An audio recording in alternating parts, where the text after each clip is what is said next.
স্বল্পোন্নত দেশ এলডিসি থেকে উত্তরণ ৩ বছর পিছিয়ে দেওয়ার জন্য বাংলাদেশ জাতিসংঘে আবেদন করেছে। দেশটির এই পদক্ষেপকে ক্রাইসিস বাটন চাপানো হিসেবে দেখছেন সেন্টার ফর পলিসি ডায়ালগের সম্মানিত ফেলো দেবপ্রিয় ভট্টাচার্য। তিনি মনে করছেন এটি বাংলাদেশের পক্ষ থেকে সতর্ক এবং কৌশলগত উদ্যোগ।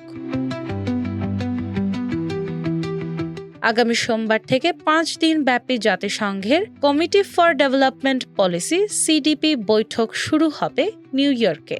বৈঠকে বাংলাদেশ সহ পাইপলাইনে থাকা নেপাল ও লাওসের পরিস্থিতি মূল্যায়ন করা হবে। দেবপ্রিয় ভট্টাচার্য শনিবার রাতেই বৈঠকে অংশ নিতে নিউ ইয়র্ক যান। তিনি সিডিপির ইএমএম উপকমিটির প্রধান ও সদস্য হিসেবে অংশগ্রহণ করবেন।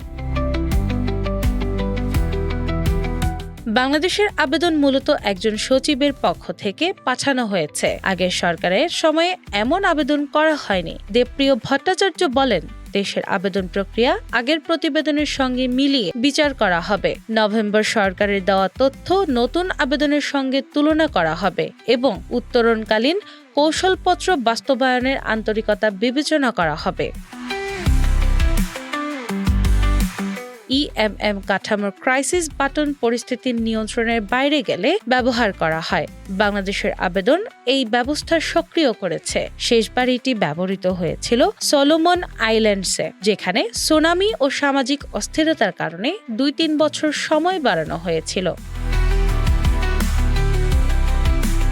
বাংলাদেশ 2018 ও 2021 সালের ত্রিবার্ষিক মূল্যায়নের 3টি সূচকে উত্তীর্ণ হয়েছিল মাথাপিছু জাতীয় আয়, মানব সম্পদ সূচক এবং অর্থনৈতিক ঝুঁকিপূর্ণতা সূচক। করোনা পরিস্থিতির কারণে চূড়ান্ত উত্তরণ 2 বছর পিছিয়ে গেছে।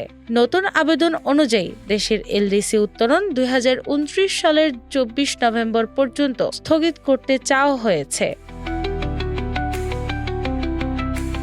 দেবপ্রিয় ভট্টাচার্য বলেন, এখন বিষয়টি সিডিপি কমিটি এবং বাংলাদেশি প্রশাসন মিলিয়ে বিচার করবে এবং দেশের আবেদন ও প্রস্তুতি কতটা কার্যকর ও স্বচ্ছ ছিল সেটি চূড়ান্ত সিদ্ধান্তে প্রভাব ফেলবে।